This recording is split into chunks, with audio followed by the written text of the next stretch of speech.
there, I'm Big Alias, and how do you say I was right in French? Je suis correct. Je m'appelle... No, my name isn't... my name is correct, wouldn't it? I'll be wrong. I was right. I was right about Halo Infinite all along. They did another event, another video thing after the trailer.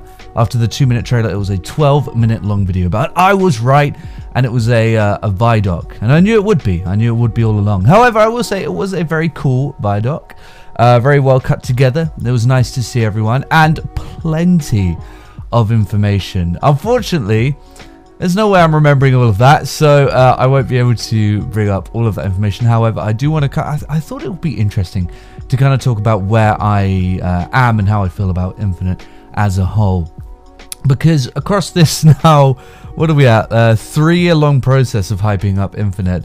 I've been very up and down with everything. I mean, the first trailer was very exciting, and then with the second one, I think the blue balls really made it difficult to form a strong opinion. The third one, there were obvious issues with that.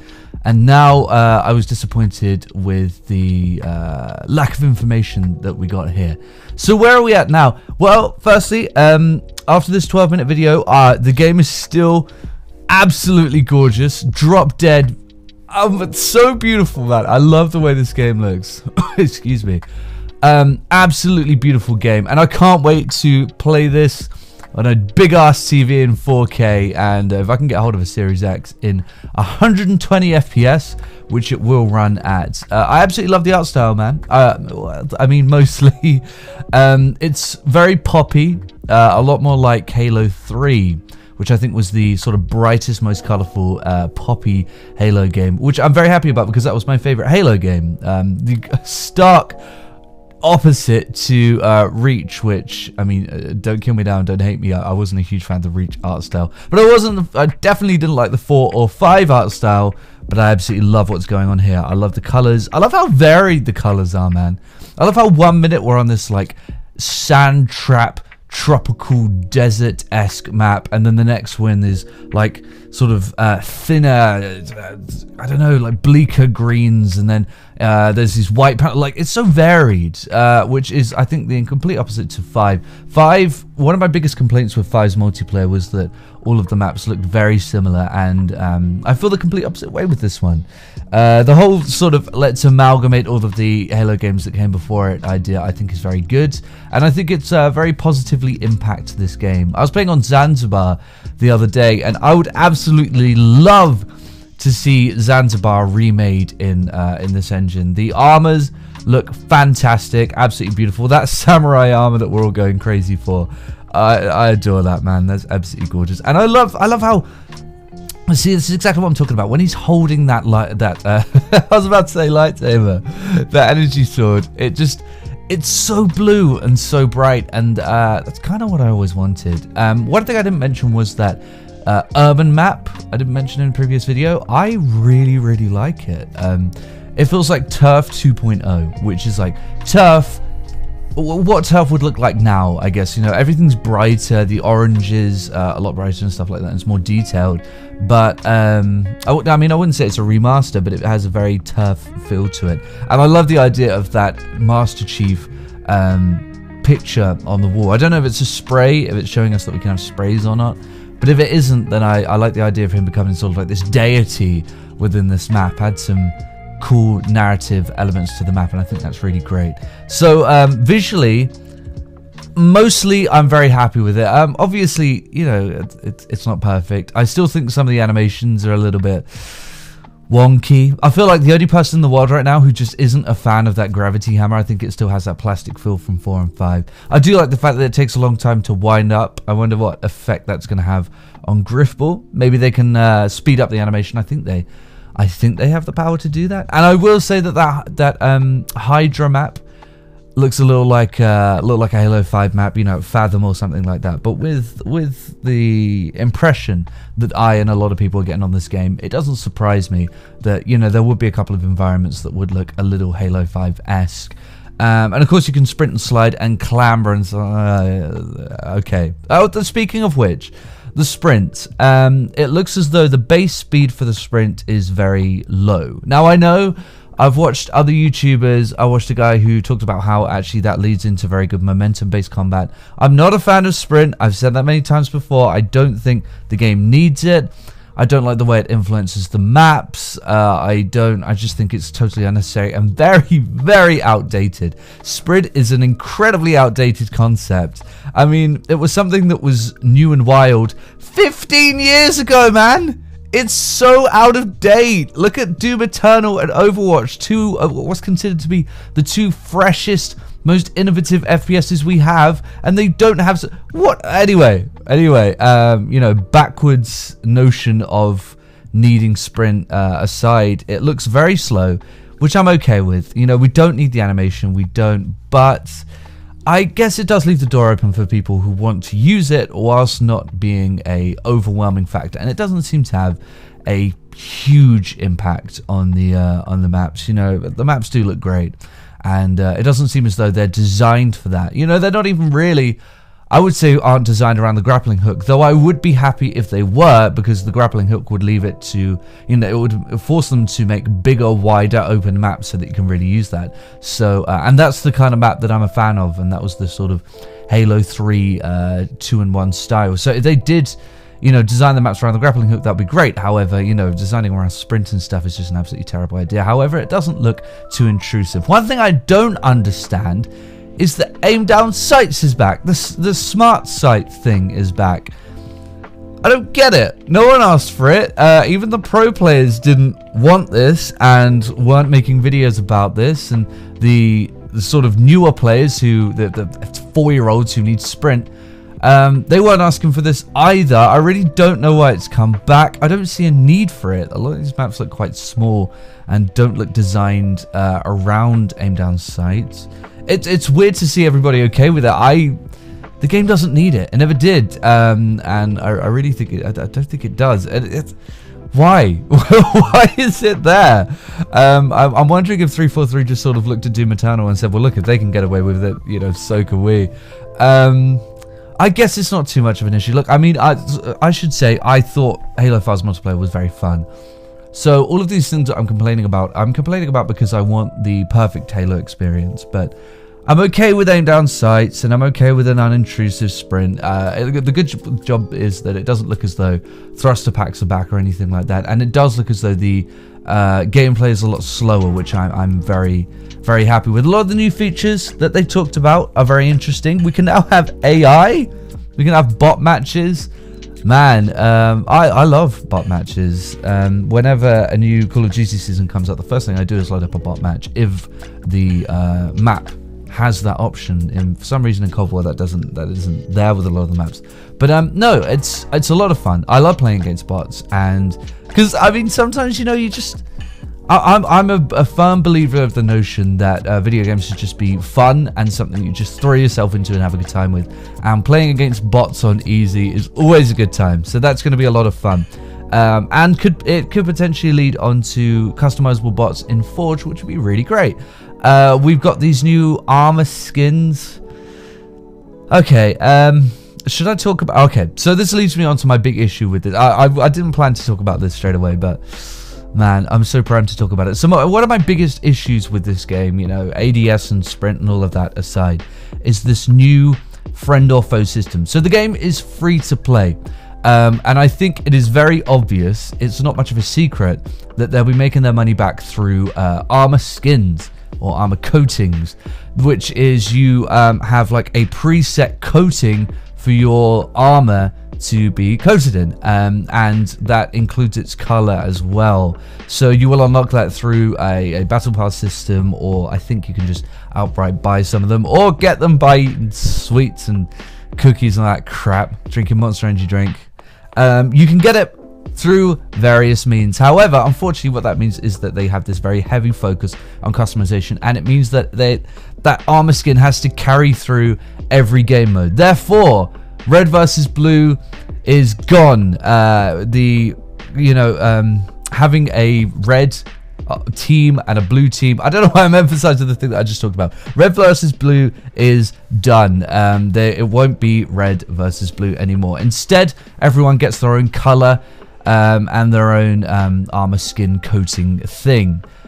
How are they going to fix the whole not knowing who the enemy thing is? Oh, well, interestingly enough, what they're going to be doing is your enemy will be surrounded with like an outline of a color of your choosing. You get to choose what that color is, one for friend and one for foe.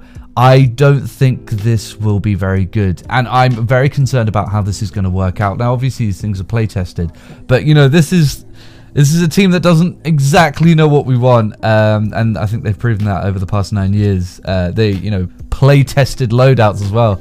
That turned out great. And kill cams, by the way, in case you forgot, they were in Halo 4. So this system, I mean, I didn't really notice it happening in the trailer or the extended footage. I think someone said that they were turned off. Yeah, but I just don't think that I just don't think it's a very good idea. I mean, how many times have you accidentally shot your own teammate in Halo? And that's because your brain, the way that it works is that it sort of builds an image around itself by remembering things that it's seen in the past. So like, that looks like grass, therefore it's grass. It's green and it sticks out of the ground. You know, the sky is orange, is blue with an orange sun. It's orange, therefore it's the sun, not the moon. You know, and that's cognition. That's how cognition works.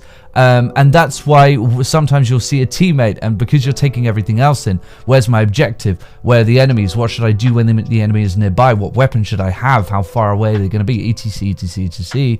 When you see a teammate, you just go, the enemy, you just shoot them. Now, if that person just has an outline and they're not even denoted by a bright primary color, and you're still trying to figure out what is this, where is this, and on top of that, you have your equipment, you're thinking about your grappling hook, your repulsor, stuff like that. You're thinking about all of these things. When an enemy comes out of nowhere with just an outline around themselves, I just don't think...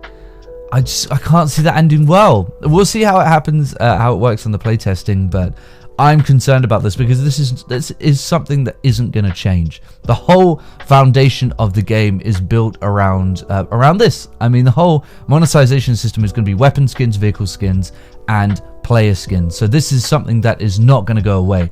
And I've heard people say, how could you complain about the game being free to play? You know, it's a free game. How can you complain about that? Well, the issue is that it could completely kill the fundamental of the game, and we could be running around confused as to who our enemy are, which, you know, is a problem. It's definitely a problem. I wonder if they're going to turn off betraying, like friendly fire. I think they might have to do that. You know, again, that's the fundamental of Halo. I'd rather just pay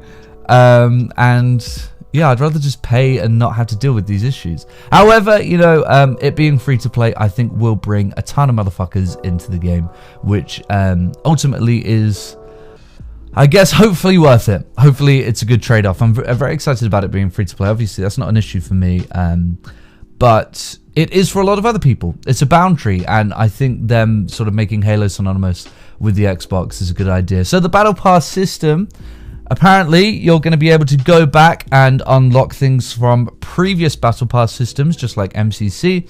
If you haven't been following the MCC seasons, try saying that with a lisp, then it's very good. It's very cool. Sometimes I fall back because I want to play other things. Like right now, for example, I'm playing The Evil Within 2.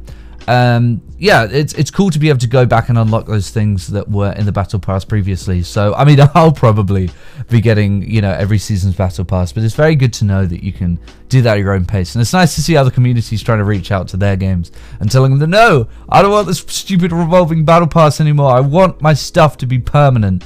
You also can't buy, anything that is in the Battle Pass just from the store, which is also, I think, a very good idea. I'm trying to think if there's anything else that I haven't covered from these interviews. Obviously, there are going to be other things. But I'm very excited for this game. It's a very cool Vidoc. You should absolutely go ahead and check it out. It's 12 minutes. And it's the Vidoc itself I thought was very interesting because it's nice to see. Do you know what? It's a completely different Vidoc to the 343 ones. And I say that in a very good way. The vibe that I got from the team in this is completely different. I never liked the 343 Vidocs because it was very circle jerky. It was very, man, I can't figure out whether that sounds tasty or not. Circle jerky. Of course, I'm talking about something completely different. But yeah, it feels as though the team were very, I want to say pompous with the Halo 4 and 5 Vidocs, where it's just like, here's what we did that's so innovative, so great. Here's why we're creative geniuses. We wanted this to be this way, so we did it. But at least in Infinite, it feels as though they're actually addressing the nitty-gritty, and they're getting to core with mistakes that they made in the past and trying to tap into that legacy stuff. They're not afraid to say that they kind of want to undo a lot of the things that they did with Halo 4 and 5. You know, the whole Battle Pass system, and saying that you can go back and unlock those things before, and saying that there is no random loot, goes completely against the philosophy of Halo 5. But I like the fact that they're willing to admit that, and they're willing to talk about the hurdles that they face. The best Vidoc, I think, was with 3, and they talks about how Marty saw the script and said, no, there aren't enough deaths in this, not enough stakes, people won't care. And the openness of that, I think, was really great. And so to see that shift in the team, yeah, I think that's really good. I think it's important, and if 343 ever see this video, I think it's very important going forward to be very transparent and, you know, honest about hurdles that you have to face, because it makes it feel as though there's more of a connection between myself and the team, and that's ultimately how we want to feel. We want to feel as though you have our best interest at heart, and you want us to have a good experience, and I kind of felt that way with this Vidoc, which is why it got me very excited and made me very happy. And also, in conclusion, I'm going to say something that I said about Modern Warfare 3 back in 2019. Modern Warfare 2019 back in 2019. And I'm so happy to be saying this about Halo Infinite.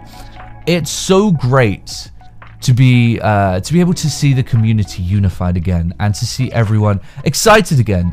It's been 9 years of nothing but pure cynicism, man. Halo 4 launched almost dead on arrival. It died so quickly. 5 was just torn to shreds. Every member of the Halo community has just been so cynical about the series for 9 years. I don't blame them. You know, here's what's wrong with the story in Halo 5. Here's where Halo 4 multiplayer went wrong.